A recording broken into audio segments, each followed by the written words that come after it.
আমাৰ বহু ছাত্ৰ ছাত্ৰীয়ে ভাবি আছে যে আমি ক'ৰবাত দৰ্পণত নাম ভৰ্তি কৰিলোঁ বা ক'ৰবাৰ পৰা ফৰ্ম লৈ আনিলোঁ, আমাৰ এডমিশ্যন হৈ গৈছে, আমি আৰু বেলেগ কোনো কলেজত এডমিশ্যন ল'ব নোৱাৰিম। আচলতে কথাটো তেনেকুৱা নহয়। যদি কোনো ছাত্ৰ ছাত্ৰীয়ে দৰ্পণত নাম অন্তৰ্ভুক্ত কৰিছে, তেওঁ 5টা স্কুলত বা 5খন কলেজত তেওঁ নাম ভৰ্তি কৰোৱাৰ সুযোগটো তেওঁ পায়। দ্বিতীয় এটা কথা হ'ল, যদি কোনোবা স্কুলৰ পৰা ফৰ্ম আনি পেলাই জমা দিছে, তাৰ মানে এইটো নহয় যে তাত এডমিশ্যন হৈ গৈছে।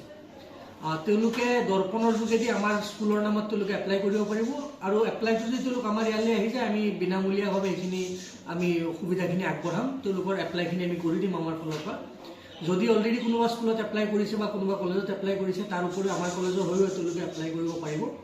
আৰু এডমিশ্যনটো যেতিয়া সময় হয়, তেতিয়া তেওঁলোকে এডমিশ্যনটো য'ত ইচ্ছা তাত ল'ব পাৰিব। কিন্তু দৰ্পণত এই ভুল ভ্ৰান্তিটো যাতে মানুহৰ মাজত নাথাকে যে এবাৰ এপ্লাই কৰি দিলোঁ মানে আমাৰ এডমিশ্যন হৈ গ'ল। এডমিশ্যন যেনেকৈ হোৱা নাই। আপোনালোকৰ দৰ্পণত নাম অন্তৰ্ভুক্ত হৈছে, আৰু দৰ্পণত আমাৰ স্কুলৰ নামটো আছে। গতিকে আপোনালোকে ইচ্ছা কৰিলে আমাৰ স্কুলৰ নামতো নাম অন্তৰ্ভুক্ত কৰিব পাৰে বা ৰেজিষ্ট্ৰেশ্যন কৰিব পাৰে, দৰ্পণ ৰেজিষ্ট্ৰেশ্যন।